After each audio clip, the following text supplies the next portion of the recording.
араб мемлекеттеріне зерттеу маданият тармағында бизнес мамандар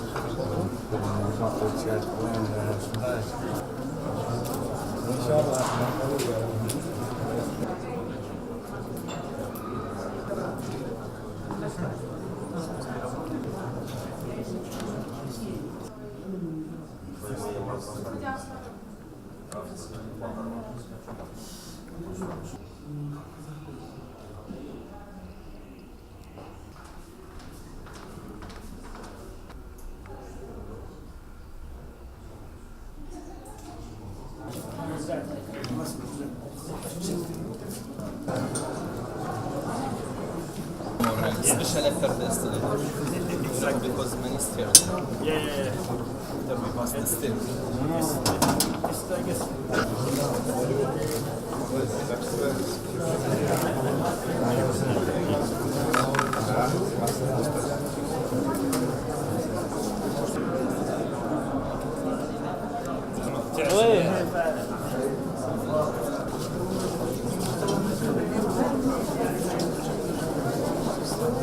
Деятели культуры, науки и образования, ректора вузов, руководители учреждений. Мы искренне рады всех приветствовать вас.